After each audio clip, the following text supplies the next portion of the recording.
says, is it true that the Prophet ﷺ did not have a shadow?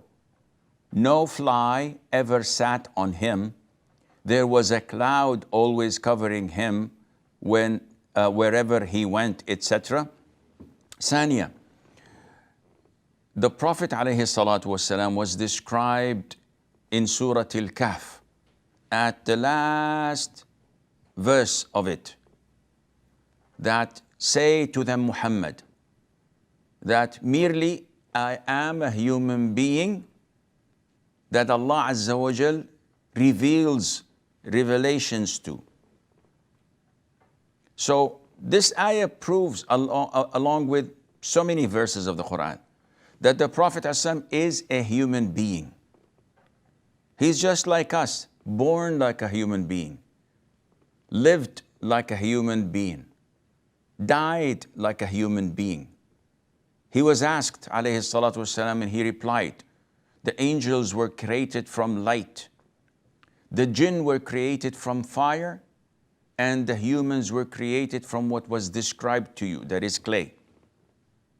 So to come and do and say about the Prophet ﷺ what he did not ever claim, this is exaggeration and extremism. The Prophet said, alayhi salatu, warning his ummah, do not flatter me as the Christians flattered their prophet, Jesus, peace be upon him, Isa ibn Maryam. So the Prophet is telling us, do not exaggerate.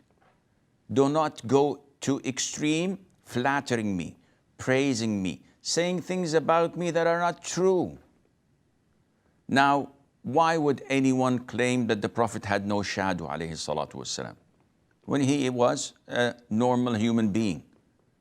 If he had no shadow, he would not have had his companions shade him, as in Hajj, when Bilal and Usama ibn Zayd used to hold something like a tent over his head to shade him from the sun.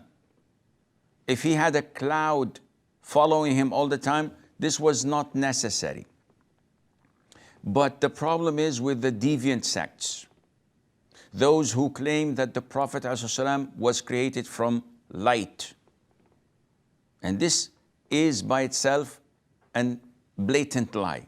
The Prophet tells us that he was created from clay. They said, no, no, no, no. He was created from light, and not only any light.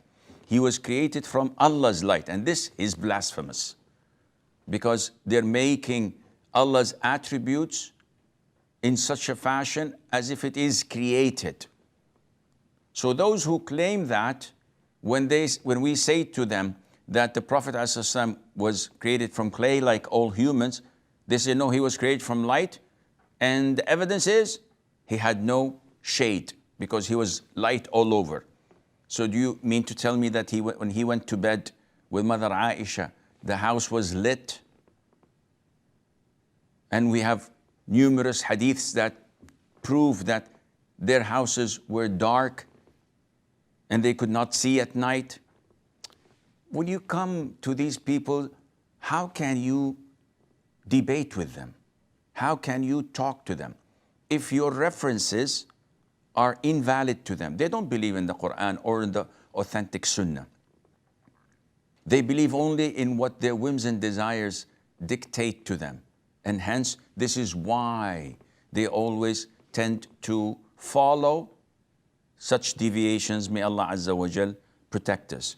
The Prophet had never had a fly on him, and he was this and that. All of these things are baseless and not true.